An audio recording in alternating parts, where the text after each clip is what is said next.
నమస్తే దూరదర్శన్ వార్తలకు స్వాగతం నేను ప్రజ్ఞ కరోనాను నియంత్రించేందుకు ప్రతి ఒక్కరూ మాస్కును తప్పనిసరిగా ధరించాలి ముక్కు నోరు కప్పి ఉంచేలా సరైన పద్ధతిలో మాస్కును ధరించాలి తరచూ చేతులను శుభ్రం చేసుకోవాలి వ్యక్తిగత పరిశుభ్రతను పాటించాలి భౌతిక దూరాన్ని తప్పకుండా పాటిస్తూ అర్హులందరూ వ్యాక్సిన్ వేయించుకోవాలి నిబంధనలు పాటిద్దాం కరోనాను జయిద్దాం వార్తల ముందుగా ముఖ్యాంశాలు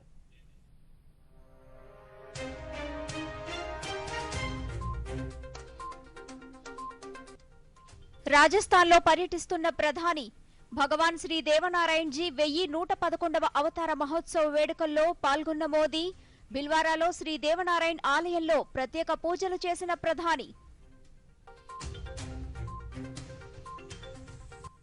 నేడు నేషనల్ క్యాడెట్ కార్ప్స్ ఎన్సీసీ 75వ వార్షికోత్సవం ఢిల్లీలోని కరియప్ప పరేడ్ మైదానంలో జరిగే కార్యక్రమంలో పాల్గొననున్న ప్రధాని మోదీ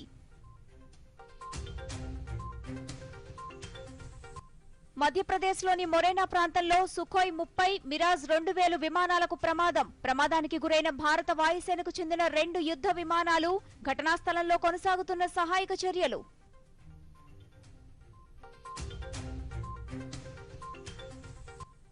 రాష్ట్ర వ్యాప్తంగా రథసప్తమి వేడుకలు అరసవల్లి శ్రీ సూర్యనారాయణ స్వామి వారిని దర్శించుకున్న మంత్రి సీదిరి అప్పలరాజు ప్రధాని మన్ కీ బాత్ కార్యక్రమం రేపు ఉదయం 11 గంటలకు తెలుగు అనువాదం వెనువెంటనే దూరదర్శన్ సప్తగిరి యాదగిరిలో ప్రసారం వార్తల్లోని వివరాలు చూద్దాం రాజస్థాన్ ప్రజలు పరమ పవిత్రంగా భావించే భగవాన్ శ్రీ దేవనారాయణ్ జీ 1111వ అవతార మహోత్సవం ఈ రోజు జరుగుతోంది రాజస్థాన్లోని భిల్వారాలో భగవాన్ శ్రీ దేవనారాయణ్ స్మారక వేడుకలను నిర్వహిస్తున్నారు ఈ కార్యక్రమంలో ప్రధానమంత్రి నరేంద్ర మోదీ పాల్గొన్నారు అంతకుముందు ప్రధానమంత్రి నరేంద్ర మోదీ భగవాన్ శ్రీ దేవనారాయణ్ ఆలయాన్ని సందర్శించి ప్రత్యేక పూజలు నిర్వహించారు అనంతరం భగవాన్ శ్రీ దేవనారాయణ్ జీ 1111వ అవతార మహోత్సవంలో ప్రధానమంత్రి నరేంద్ర మోదీ మాట్లాడుతున్నారు ఇప్పుడు ప్రత్యక్ష ప్రసారం ద్వారా వీక్షిద్దాం अपनी ऊर्जा का उपयोग भी उन्होंने प्राणी मात्र के कल्याण के लिए किया भाइयों और बहनों भला जी भला देव भला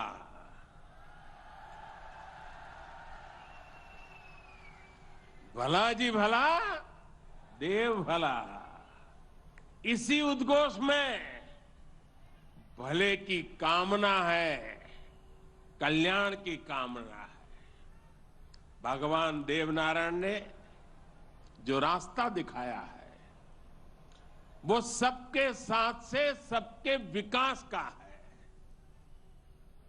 आज देश इसी रास्ते पर चल रहा है बीते 8-9 वर्षों से देश समाज के हर उस वर्ग को सशक्त करने का प्रयास कर रहा है जो उपेक्षित रहा है वंचित रहा है वंचितों को वरीयता इस मंत्र को लेकर के हम चल रहे हैं आप याद करिए राशन मिलेगा या नहीं कितना मिलेगा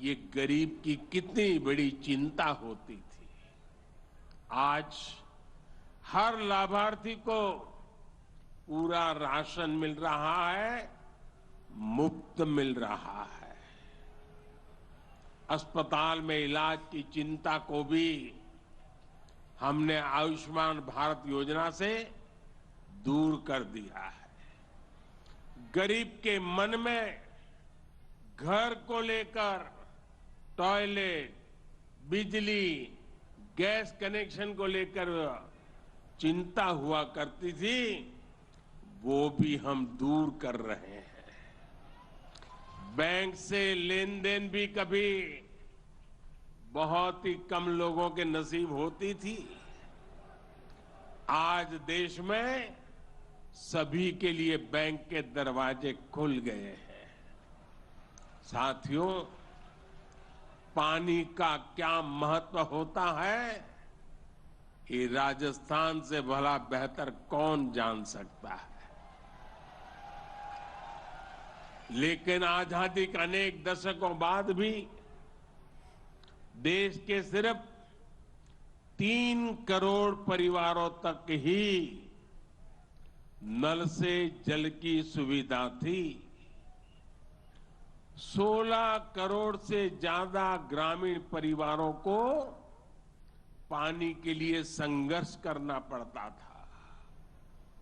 बीते 3.5 वर्षों के भीतर देश में जो प्रयास हुए हैं, उसकी वजह से अब 11 करोड़ से ज्यादा परिवारों तक पाइप से पानी पहुंच चुक लगा है।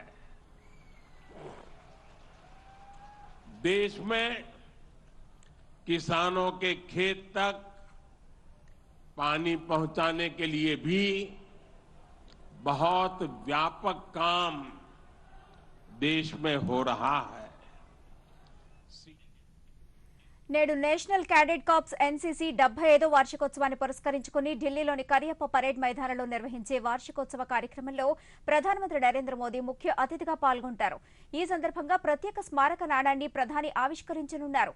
ఏక్ భారత్ శ్రేష్ఠ భారత్ నినాదంతో జరుగుతున్న ఈ వార్షికోత్సవంలో ప్రధానమంత్రి ఎన్సీసీ క్యాడెట్స్ ని ఉద్దేశించి ప్రసంగించనున్నారు। ఈ కార్యక్రమంలో 196 మంది ఎన్సీసీ అధికారులు, దేశవ్యాప్తంగా 19 ప్రాంతాలకు చెందిన ఎన్సీసీ క్యాడెట్లు పాల్గొననున్నారు। వార్షికోత్సవంలో పలు సాంస్కృతిక కార్యక్రమాలను నిర్వహిస్తారు।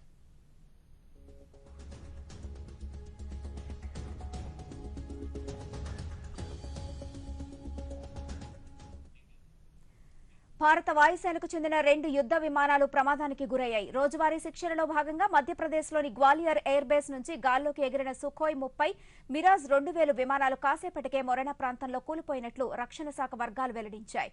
సమాచారాన్ని అందుకున్న పోలీసులు, రెస్క్యూ సిబ్బంది ఘటనా స్థలానికి చేరుకుని సహాయక చర్యలు చేపట్టారు। అటు రాజస్థాన్లోని భరత్పూర్లోని వాయుసేనకు చెందిన మరొక యుద్ధ విమానం ప్రమాదానికి గురైనట్లు రక్షణ శాఖ వర్గాలు వెల్లడించాయి। ఇక్కడ కూడా సహాయక చర్యలు కొనసాగుతున్నాయి।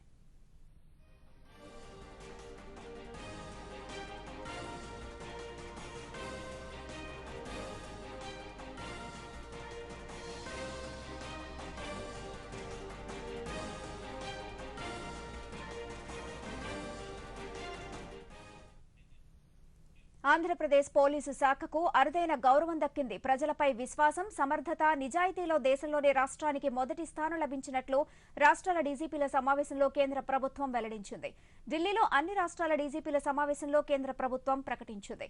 ఆంధ్రప్రదేశ్కు ప్రథమ స్థానం లభించడంపై 3 రోజుల పాటు జరిగిన అన్ని రాష్ట్రాల డీజీపీల సమావేశంలో రాష్ట్ర డీజీపీ రాజేంద్రారెడ్డిని ప్రధాని నరేంద్ర మోదీ, హోంమంత్రి అమిత్ షా, ముఖ్యమంత్రి జగన్మోహన్ రెడ్డిలు ప్రశంసించారు।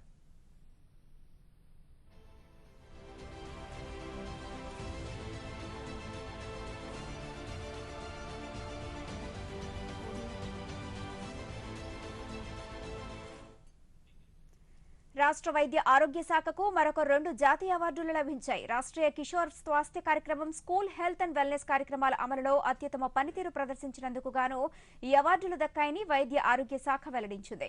యుక్త వయస్సు, బాలికల ఆరోగ్య పరిరక్షణ విషయంలో ముఖ్యమంత్రి వైఎస్ జగన్మోహన్ రెడ్డి చేస్తున్న కృషి వల్లే ఈ అవార్డులు దక్కాయని ఆరోగ్య శాఖ తెలియజేసింది। రాష్ట్రీయ కిషోర్ స్వాస్థ్య కార్యక్రమం కింద వారానికి ఒకసారి ఐరన్, ఫోలిక్ యాసిడ్ మాత్రల పంపిణీ చేస్తున్నట్లు తెలిపింది। ఇప్పటి వరకు 96% మందికి అందించడం ద్వారా రాష్ట్రం దేశంలోనే అగ్రస్థానంలో నిలిచిందని పేర్కొంది। ఈ కార్యక్రమం కింద స్కూలుకు వెళ్లే విద్యార్థులందరికీ యుక్త వయస్కులైన బాలికల్లో రక్తహీనతను నివారించేందుకు ఈ మాత్రలను పంపిణీ చేసినట్లు వివరించింది। అలాగే స్కూల్ హెల్త్ అండ్ వెల్నెస్ కార్యక్రమం కింద యుక్త వయసులో ఉన్న వారి సమస్యలను స్నేహపూర్వక వాతావరణంలో పరిష్కరించేందుకు వీలుగా ఉపాధ్యాయులకు అవసరమైన శిక్షణ కార్యక్రమాలను నిర్వహించినట్లు వైద్య ఆరోగ్య శాఖ పేర్కొంది। దేశంలోనే తొలిసారిగా ఈ శిక్షణ కార్యక్రమాన్ని నిర్వహించినట్లు వివరించింది। ఈ కార్యక్రమం కింద ఇప్పటివరకు 20,200 మంది టీచర్లు, 10,000 మంది ప్రిన్సిపల్స్ శిక్షణ పొందారని పేర్కొంది।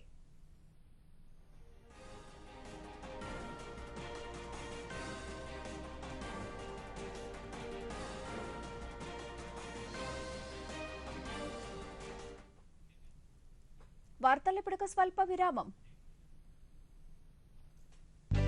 మన డెజర్ట్ వచ్చేసింది కానీ మన ఛాంపియన్ ఇంకా రాలేదు మరి బిల్ ఇచ్చే ముందేనే వస్తుందంటారా? సో గర్ల్స్ ఏంటట సంగతి? బిల్లట సంగతి ఏది నీ కాడి పిన్ని ఆర్బీఐ అంటుంది మీ పిన్, ఓటీపీ, సివివి లేదా ఇంటర్నెట్ బ్యాంకింగ్ పాస్వర్డ్ ఎవరికీ ఇవ్వొద్దు. ఆన్లైన్ బ్యాంకింగ్ మీ సొంత కంప్యూటర్, మొబైల్ ఇంకా సెక్యూర్ నెట్వర్క్ నుంచే చెయ్యండి. తినడం ఛాంపియన్షిప్ జరిగిందా? ఆర్బీఐ అంటుంది విషయాలు తెలుసుకోండి, జాగరూకంగా ఉండండి. తిరిగి స్వాగతం.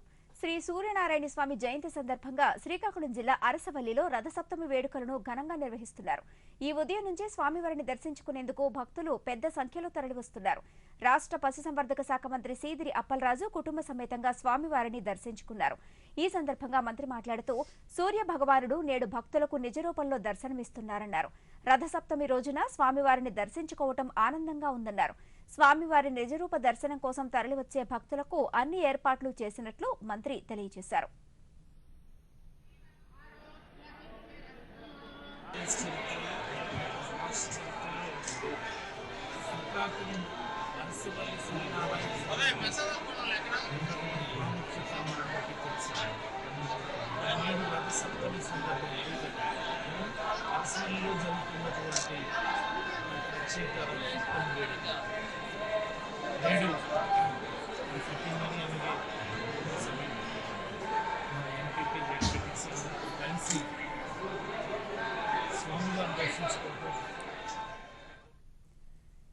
కృష్ణా జిల్లాలో గన్నవరం మండలం చిక్కవరంలో ఆరోగ్య ప్రదాత శ్రీ ఉషా పద్మిని సమేత శ్రీ సూర్యనారాయణ స్వామి ఆలయంలో సూర్యకిరణాలు స్వామివారి పాదాలను తాకాయి. శ్రీకాకుళం సూర్యనారాయణ స్వామి ఆలయం తర్వాత అంతటి ప్రసిద్ధిగాంచింది చిక్కవరం ఉషా పద్మిని సమేత సూర్యనారాయణ దేవస్థానం. రథసప్తమి పండుగను పురస్కరించుకుని సూర్య కిరణాలు స్వామివారి పాదాలు తాకటంతో రాష్ట్రంతో పాటు వివిధ రాష్ట్రాలకు చెందిన భక్తులు పెద్ద సంఖ్యలో తరలివచ్చి స్వామిని దర్శించుకున్నారు.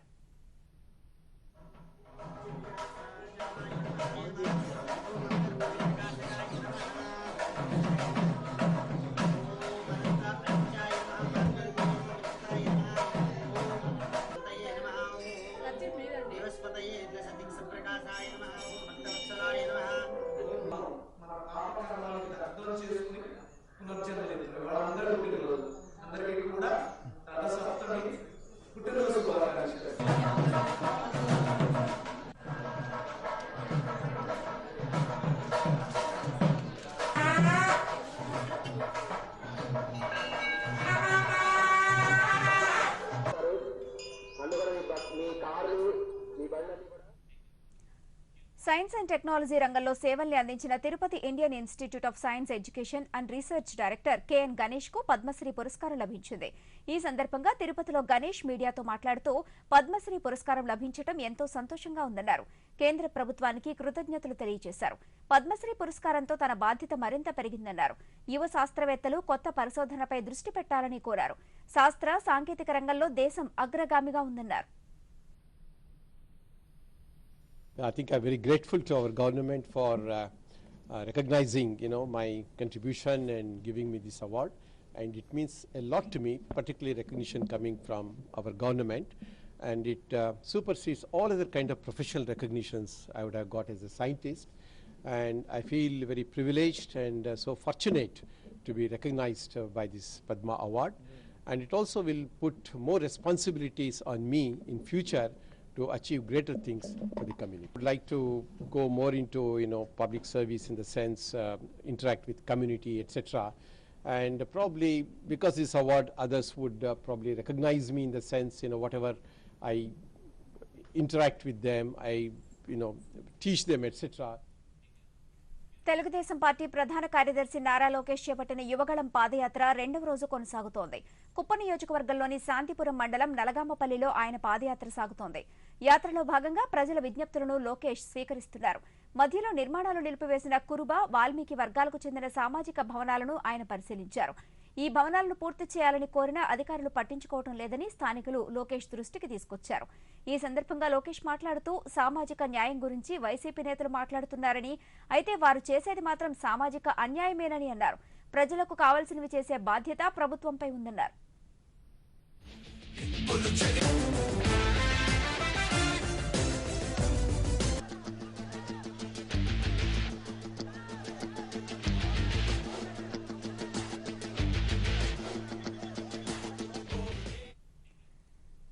గ్రూప్ 1 ప్రిలిమినరీ రాత పరీక్షల ఫలితాలు Andhra Pradesh public service commission APPSC ప్రకటించింది. ఈ నెల 8న ప్రిలిమినరీ రాత పరీక్షలు నిర్వహించారు. అయితే ఏపీపీఎస్సీ చరిత్రలోనే రికార్డు వ్యవధిలో కేవలం 19 రోజుల్లో ఈ ఫలితాలను వెల్లడించింది.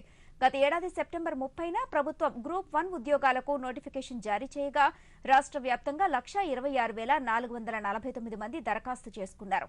వీరిలో 87,718 మంది ఈ నెల 8వ తేదీన నిర్వహించిన రాత పరీక్షకు హాజరయ్యారు.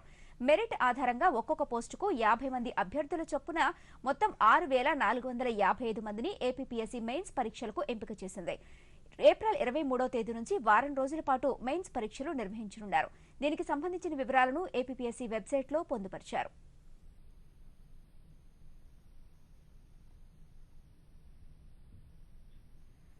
తూర్పుగోదావరి జిల్లా రాజమహేంద్రవరంలోని సిటీఆర్ఐలో 2 రోజుల పాటు నిర్వహించే జాతీయ స్థాయి పొగాకు ప్రాజెక్టు సదస్సు నిన్న ప్రారంభమైంది. సదస్సులో సిటీఆర్ఐ పరిశోధన పత్రాలు, వార్షిక నివేదిక, పలు యాప్స్లను ICR deputy director general TR Sharma ఆవిష్కరించారు. సెమినార్లో దేశంలో వివిధ ప్రాంతాలకు చెందిన 100 మంది పొగాకు శాస్త్రవేత్తలు హాజరయ్యారు. ICAR deputy director general TR Sharma మాట్లాడుతూ పొగాకు ఉత్పత్తి, డిమాండ్ మధ్య వ్యత్యాసాన్ని అధిగమించేందుకు భవిష్యత్ కార్యాచరణ ప్రణాళిక రూపకల్పన చేయాలని సూచించారు. CTRI director doctor M Seshumadhav మాట్లాడుతూ దేశంలో పొగాకు ఉత్పత్తుల ఎగుమతుల ద్వారా 2,700 కోట్ల రూపాయల విదేశీ మారక ద్రవ్యం దేశానికి లభిస్తోందన్నారు. To discuss various issues, the progress of report of the previous year, as well as to set target for the next year. In this particular meeting, more than 100 scientists have assembled from different parts of the country to discuss about the various programs of this particular crop. Tobacco is a commercial crop and also of export earning for the country. It has become very important crop for the doubling of farmers' income. And కేంద్ర పొగాకు సంస్థ ICR కేంద్ర పొగాకు సంస్థలో ఈరోజు 12వ జాతీయ సమావేశాలు జరిపారు. దీనికి ఆల్ ఇండియా నుంచి దాదాపుగా ఒక 100 మంది సైంటిస్టులు అటెండ్ అయ్యారు. పొగాకు ఉత్పత్తి మచిలీపట్నంలో ఉమ్మడి కృష్ణా జిల్లా అభివృద్ధిపై పార్లమెంటు సభ్యులు వల్లభనేని బాలశౌరి జిల్లాల అధికారులతో సమీక్ష నిర్వహించారు. ఈ సమీక్షలో శాఖల వారీగా కేంద్ర ప్రభుత్వం అందిస్తున్న నిధులు, లబ్ధిదారుల వివరాలు, మిగులు నిధులు వంటి అంశాలపై చర్చించారు. కేంద్ర ప్రభుత్వ పథకాలు 100% అమలయ్యేలా చర్యలు తీసుకోవాలని అధికారులను ఆదేశించారు. సీఎస్ఆర్ నిధులతో ఏర్పాటు చేసిన అంబులెన్స్లలో ఒకదారిని ఎన్టీఆర్ హెల్త్ యూనివర్సిటీకి పంపాలన్నారు. ప్రధానమంత్రి ఆవాస్ యోజన లబ్ధిదారుల ఖాతాలో నిధులు జమ కావటం లేదని ఫిర్యాదులు అందాయని, బ్యాంకర్లు త్వరితగతిన వారి ఖాతాలకు నగదు జమ అయ్యేలా చర్యలు తీసుకోవాలని సూచించారు. వీటిలన్నిటి కలిసి ఒక దిశ కమిటీ మీటింగు కలెక్టర్ల యొక్క ఆధ్వర్యంలో నిర్వహించడం జరిగింది. కేంద్ర ప్రభుత్వం నుంచి రావాల్సినటువంటి అనేక పథకాలు అలాగే ఫండ్స్ ఈ పార్లమెంటు కాన్స్టిట్యున్సీకి ఏ రకంగా వస్తూ ఉన్నాయి, అందులో ఏమన్నా లోటుపాట్లు ఉన్నాయా, వాటి మీద కూడా అన్ని విషయాలు యాజ్ ఏ కన్వీనర్గా కలెక్టర్ గారితో డిస్కషన్ చేయడం జరిగింది. మరి ముఖ్యంగా మచిలీపట్నం పోర్టు ఫైనాన్షియల్ క్లోజర్ అయింది. అదే రకంగా ఎన్విరాన్మెంటల్ క్లియరెన్స్ కూడా. దీనికి సంబంధించి అనేకమైనటువంటి పరిశ్రమలు రావడానికి ఆస్కారం ఉంది. చదువుకున్నటువంటి చిత్తూరు జిల్లాలో కేంద్ర ప్రభుత్వ పథకాలు అమలు తీరు, వివిధ పథకాల నిధులతో జిల్లాలో జరుగుతున్న అభివృద్ధి పనులను జాతీయ స్థాయి బృందం శుక్రవారం క్షేత్రస్థాయిలో పర్యటించి పరిశీలిస్తోంది. పథకాల అమలు తీరు పారదర్శకంగా అమలవుతోందని బృందం సంతృప్తి వ్యక్తం చేసింది. శిశిర కుమార్ సాహు నేతృత్వంలోని బృందం పథకాల అమలు తీరును పరిశీలించింది. ఈ బృందం జిల్లాలోని సదుం మండలంలో పర్యటించింది. తొలుత ఈ బృందం ఎంపీడీఓ కార్యాలయంలో స్వయం సహాయక సంఘం మహిళలు, పెన్షనర్లు, మహాత్మాగాంధీ జాతీయ గ్రామీణ ఉపాధి హామీ పథకం ద్వారా జిల్లాలో చేపట్టిన పనుల పురోగతిని సభ్యులు పరిశీలించారు. ఉపాధి హామీ కింద వస్తున్న సచివాలయాలు, రైతు భరోసా కేంద్రాలు, డాక్టర్ వైఎస్ఆర్ హెల్త్ క్లినిక్లలో నిర్మాణం ద్వారా ప్రభుత్వం ప్రజలకు అందించే సేవలను అధికారులు ఈ బృందానికి వివరించారు. వాలంటీర్లు పెన్షన్ అందిస్తున్న తీరును పరిశీలించిన బృందం సంతృప్తిని వ్యక్తం చేసింది.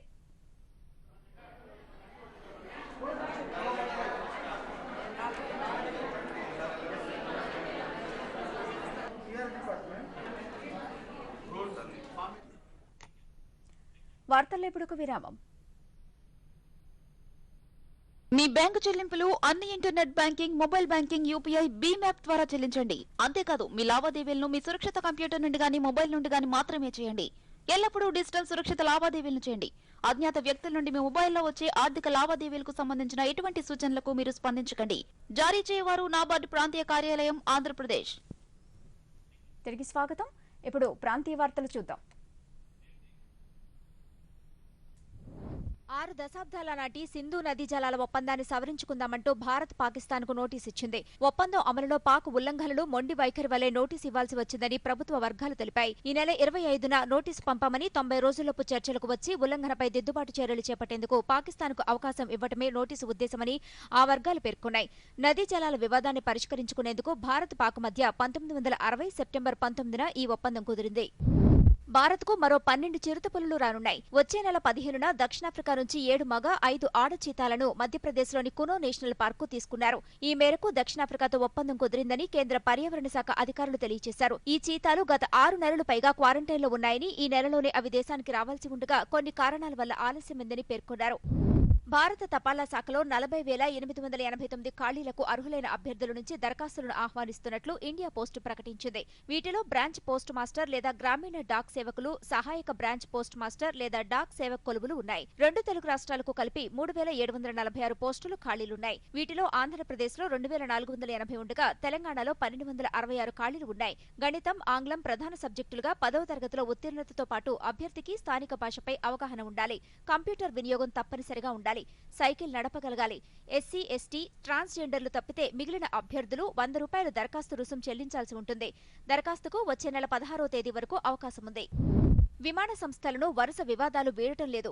ఇటీవల ఎయిర్ ఇండియా విమానంలో మూత్ర విసర్జన ఉదంతంతో డీజీసీఏ జరిమానా విధించిన విషయం తెలిసిందే. తాజాగా ప్రయాణికుల పట్ల నిర్లక్ష్యాన్ని వహించిన గో ఫస్ట్ ఎయిర్లైన్స్ విమాన సంస్థకు డీజీసీఏ ₹10 లక్షల జరిమానా విధించింది. ఈ నెల 9వ తేదీన గో ఫస్ట్ ఎయిర్లైన్స్ కు చెందిన బెంగళూరు, ఢిల్లీ విమానం ప్రయాణికులను వదిలేసి వెళ్లింది. ఈ ఘటనపై ఆగ్రహాన్ని వ్యక్తం చేసిన డీజీసీఏ ఈ సంస్థకు జరిమానా విధించింది. జమ్మూ కాశ్మీర్లో టెలికాం కంపెనీ భారతీ ఎయిర్టెల్ 7 నగరాల్లో 5G సేవలను ప్రారంభించింది. సాంబా, కతువా, ఉధంపూర్, అఖ్నూర్, కుప్వారా, లఖన్పూర్, ఖౌర్లలో ఎయిర్టెల్ 5G సేవలను అందుబాటులోకి తీసుకొచ్చింది. ఇది ఈ ప్రాంతానికి 5Gను తీసుకువచ్చిన మొదటి ఆపరేటర్గా నిలిచింది. సినిమాలను బహిష్కరించే సంస్కృతిపై కేంద్ర సమాచార ప్రసార శాఖ మంత్రి అనురాగ్ సింగ్ ఠాకూర్ మండిపడ్డారు. బహిష్కరణ పిలుపులు సినిమా వాతావరణాన్ని కలుషితం చేస్తున్నాయని చెప్పారు. సినిమాను అన్ని కోణాల్లో పరిశీలించే central board of film certification ను ప్రభుత్వం ఏర్పాటు చేసిందని తెలియజేశారు. అంతర్జాతీయ వేదికపై భారతీయ సినీ రంగానికి ప్రత్యేక గుర్తింపు లభిస్తున్న సమయంలో ఇలాంటి చర్యలు సమంజసం కాదన్నారు. అంతర్జాతీయ ఆర్థిక వ్యవస్థలో ప్రతికూల, అనిశ్చిత వాతావరణం ఉన్నప్పటికీ భారతదేశ ఆర్థిక వ్యవస్థ స్థూల ఆర్థిక మూలాధారాల నుంచి బలాన్ని పొందుతోందని ఆర్బీఐ గవర్నర్ శక్తికాంత దాస్ అన్నారు. 2 అంకెల వృద్ధితో బ్యాంకు క్రెడిట్తో భారతదేశ ఆర్థిక వ్యవస్థ పటిష్టంగా, స్థిరంగా ఉందని చెప్పారు. ఈశాన్య రాష్ట్రాల అభివృద్ధికి ప్రధానమంత్రి నరేంద్ర మోదీ కృషి చేస్తున్నారని బీజేపీ జాతీయ అధికార ప్రతినిధి సంబిత్ పాత్ర తెలియజేశారు. త్రిపుర శాసనసభ ఎన్నికల నేపథ్యంలో అభ్యర్థుల జాబితాను ఢిల్లీలో ఈ రోజు ఆయన ప్రకటించారు. ఈ సందర్భంగా సంబిత్ పాత్ర మీడియాతో మాట్లాడుతూ కేంద్ర ప్రభుత్వం అందించే ఉచిత రేషన్ కింద త్రిపురలో 25 లక్షల మంది లబ్ధి పొందుతున్నారన్నారు. జలజీవన్ మిషన్ కింద 6.3 లక్షల త్రాగునీటి కుళాయిలకు అందుబాటులోకి తెచ్చినట్లు చెప్పారు. కేంద్ర ప్రభుత్వం ఆయుష్మాన్ భారత్ యోజన కింద 5 లక్షల మంది లబ్ధి పొందుతున్నట్లు చెప్పారు. త్రిపురలో 4 లక్షల మరుగుదొడ్లు కేంద్ర ప్రభుత్వం నిర్మించిందన్నారు. కిసాన్ సమ్మాన్ నిధి కింద 2.5 లక్షల మంది రైతులు లబ్ధి పొందినట్లు సంబిత్ పాత్ర వెల్లడించారు. अब पीने का शुद्ध पेयजल मिलता है। ठीक उसी प्रकार 3.5 लाख गरीबों को त्रिपुरा में प्रधानमंत्री आवास योजना के अंतर्गत उन्हें आवास दिया गया है, उन्हें घर दिया गया है। लगभग 12.5 लाख बेनिफिशियरीज ऐसे हैं जिनको आयुष्मान योजना के माध्यम से 5 लाख रुपए उनको उनके ट्रीटमेंट के लिए दिया गया है। ठीक उसी ప్రభుత్వ ఉద్యోగుల పదవీ విరమణ వయస్సును 60 నుంచి 62 సంవత్సరాలకు పెంచుతూ ప్రభుత్వం జీవో తీసుకుని వచ్చినట్టు జరుగుతున్న ప్రచారంలో వాస్తవం లేదని రాష్ట్ర ఆర్థిక శాఖ స్పష్టం చేసింది. 65 సంవత్సరాలకు పెంచారని తప్పుగా ఎడిట్ చేసి సామాజిక మాధ్యమాల్లో అసత్యాలను ప్రచారం చేస్తున్నారని, ఈ వార్త పూర్తిగా అవాస్తవమని ప్రకటించింది. ప్రభుత్వంపై ఇలాంటి అసత్య వార్తలు ప్రచారం చేసే వారిపై కఠిన చర్యలు తప్పవని ఆర్థిక శాఖ హెచ్చరించింది.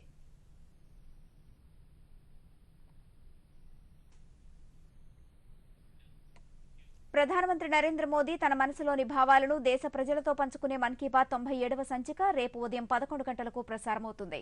ఆకాశవాణి సమన్వయంతో దూరదర్శన్ ఛానళ్లు మన్ కీ బాత్ కార్యక్రమాన్ని ప్రసారం చేస్తాయి. ఈ కార్యక్రమం తెలుగు అనువాదం వెనువెంటనే దూరదర్శన్ సప్తగిరి, యాదగిరిలో ప్రసారమవుతుంది. प्रधानमंत्री श्री नरेंद्र मोदी भारत की जनता से साझा करेंगे अपने मन की बात। ఈ వార్తలందరితో సమాప్తం. నమస్కారం.